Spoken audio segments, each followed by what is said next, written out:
અમદાવાદ ગ્રામ્ય LCB police દ્વારા કાર્યવાહી કરવામાં આવી છે। પશુઓની ચોરી કરતી ગેંગને ઝડપી પાડવામાં આવી। 9થી વધારે પશુઓની ચોરીની ફરિયાદ થઈ હતી। કણભા કઠલાલ વિસ્તારમાં પશુઓની ચોરી કરાતી હતી। ગેંગને ઝડપી આગળની કાર્યવાહી હાથ ધરાઈ છે। ટાઉનની હદમાં બાબોડી ચોક કુરેશી મસ્જિદ ખાતે રહેતા સરફરાઝ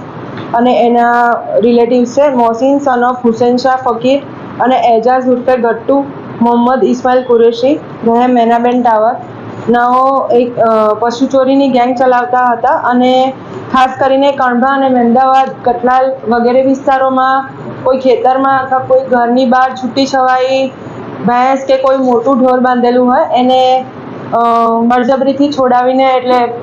રાત્રે એકલી બાંધેલી હોય ત્યારે એના દોરડા કાપી અને એને બળજબરીપૂર્વક પોતાની સ્કોર્પિયો ગાડીમાં બેસાડીને લઈ જતા હતા અને એ દરમિયાન એની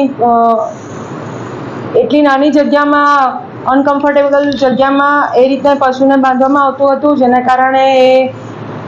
એને શારીરિક ઈજાઓ પણ થતી હતી અને ત્યારબાદ ધોળકા ખાતે આવેલો જે એમનો બાબુડી ચોક ખાતેનો જે વાડો છે એમાં એનું કટિંગ કરવામાં આવતું હતું। આ અનુસંધાને કણભા પોસ્ટે ખાતે તેમજ વિવેકાનંદ નગર પોલીસ સ્ટેશન ખાતે થઈને કુલ અમદાવાદ ગ્રામ્યના 9 પશુ ચોરીના ગુના તેઓએ કરેલા હોવાનું ધ્યાનમાં આવેલું છે। ધોળકા ટાઉનની હદમાં બાબોડી ચોક કુરેશી મસ્જિદ ખાતે રહેતા સરફરાઝ અને એના રિલેટિવ્સ છે મોહસિન સન ઓફ હુસૈન શાહ ફકીર અને એજાઝ ઉર્ફે ગટ્ટુ મોહમ્મદ ઇસ્માઇલ કુરેશી રહે મેનાબેન ટાવર નાઓ એક પશુ ચોરીની ગેંગ ચલાવતા હતા અને ખાસ કરીને કણભા અને મહેમદાવાદ કટલાલ વગેરે વિસ્તારોમાં કોઈ ખેતરમાં અથવા કોઈ ઘરની બહાર છૂટી છવાઈ ભેંસ કે કોઈ મોટું ઢોર બાંધેલું હોય એને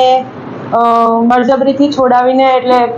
રાત્રે એકલી બાંધેલી હોય ત્યારે એના દોરડા કાપી અને એને બળજબરીપૂર્વક પોતાની સ્કોર્પિયો ગાડીમાં બેસાડીને લઈ જતા હતા અને એ દરમિયાન એની